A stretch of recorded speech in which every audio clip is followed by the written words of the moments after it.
So here we have the Vauxhall Mokka on a 65 plate. I'm going to start off by showing you around the outside of the car, and then we'll hop in and run through some controls on the inside. On the outside though, you can see it's a 5-door car. Let's start off inside the boot and then work our way around the rest of it from there. As we approach the back of the car, you can see we have reversing sensors, plenty of boot space as well, along with that 60/40 split folding rear seat should you wish to increase this space even further. Okay, so we're just going to work our way back round to the front of the car, and then we'll hop in and run through some controls on the inside. But now that we've done a full circle of it, you can see it's in excellent condition the whole way round. Just briefly before we climb in, I think it's well worth seeing the interior from this exterior point of view. There's plenty to run through on the dashboard, so let's hop in and we'll do that right now. Okay, now that we're inside the car, we're going to start with the dials. On the left-hand side, we have the rev counter, and on the right-hand side, the speedometer. In the middle at the top, we have the fuel gauge and the coolant temperature gauge as well. Beneath that, we have the main trip computer section, which includes the total miles for this car. They are 55,252. We back out to the steering wheel. You can see on the left-hand side, first of all, that we have cruise control. This car's also got speed limiter just there as well. On the right-hand side, we have stereo and phone controls. The phone controls can only be used after such time as you pair the phone up to the car. And that is done using the buttons on the stereo just here and the screen directly above it. So first of all, we are on the radio menu at the moment, as you can see.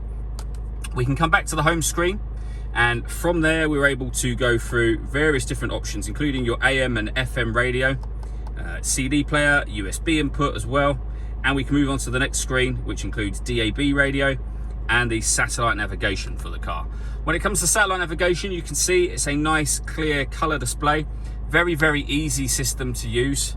And again, you can navigate your way around any of these menus using this dial just here. With the main volume for the stereo above that, with the CD player just there. You have various phone controls, and that button will always take you back to the home screen that we were on initially. Below that, we then have dual zone climate control. So you can adjust the passenger temperature, the driver temperature.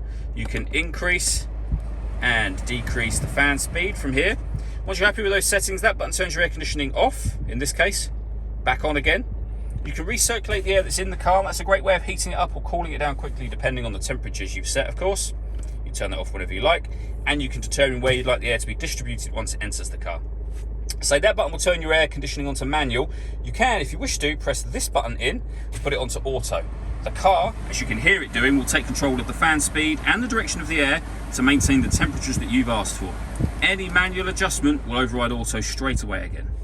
Below that, we can turn off the stop and start. This car is designed to cut out when it's stationary in traffic to save you fuel. You can turn it off from here. Parking sensors you can turn on and off as well. We have auxiliary and USB inputs down there, a 12-volt charging socket as well, and then finally a 6-speed manual gearbox. All that leaves me to say is thank you for taking the time to watch this video. If you'd like to come and see the car in person and have a test drive, please feel free to give us a call here at Surrey Specialist Cars. We'd love to hear from you soon.